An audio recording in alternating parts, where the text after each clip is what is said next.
السلام علیکم ورحمۃ اللہ وبرکاتہ۔ نبی اکرم صلی اللہ علیہ وسلم جس وقت ہجرت کر کے مدینہ تشریف لائے تو مدینہ کے یہود 10 محرم کا روزہ رکھتے تھے۔ نبی اکرم صلی اللہ علیہ وسلم نے پوچھا کہ یہ روزہ کیوں رکھتے ہو؟ تو انہوں نے کہا کہ 10 محرم کو حضرت موسیٰ علیہ الصلاۃ و تسلیمات اور بنی اسرائیل کو فرعونیوں سے نجات حاصل ہوئی تھی، تو اس نجات کی خوشی میں ہم 10 محرم کا روزہ رکھتے ہیں۔ نبی اکرم صلی اللہ علیہ وسلم نے ارشاد فرمایا کہ نحن احق بموسیٰ منکم، کہ ہم موسیٰ علیہ السلام کے تمہاری نسبت زیادہ حقدار ہیں۔ تو نبی اکرم صلی اللہ علیہ وسلم نے بھی 10 محرم کا روزہ رکھنا شروع کر دیا، اور صحابہ کرام رضوان اللہ علیہم اجمعین کو بھی 10 محرم کا روزہ رکھنے کا حکم دیا۔ نبی اکرم صلی اللہ علیہ وسلم ساری زندگی 10 محرم کا روزہ اس کے بعد رکھتے رہے۔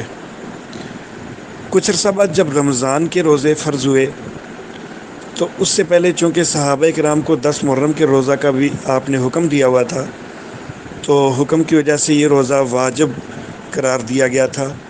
تو جب رمضان کے روزے فرض ہوئے تو نبی اکرم صلی اللہ علیہ وسلم نے فرمایا کہ اب رمضان کے روزے فرض ہو چکے ہیں، تو 10 محرم والا اگر کوئی چاہے تو رکھے، نہ چاہے تو نہ رکھے۔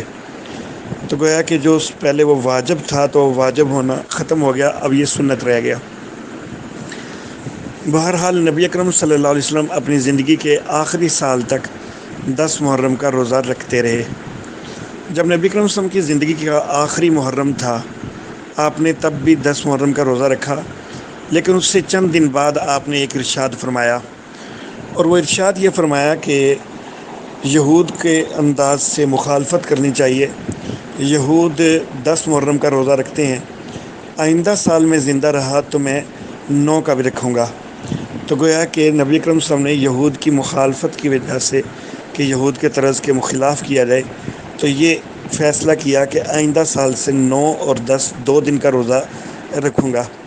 لیکن اتفاق کی بات کہ نبی اکرم صلی اللہ علیہ وسلم اس کے بعد زندہ نہیں رہے اور اگلا سال نہیں آیا۔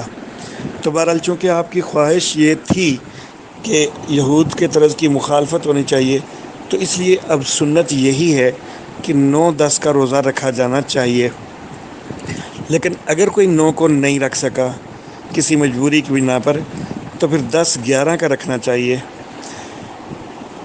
کیونکہ یہود کی مخالفت جو ہے وہ اس انداز میں بھی ہو جائے گی۔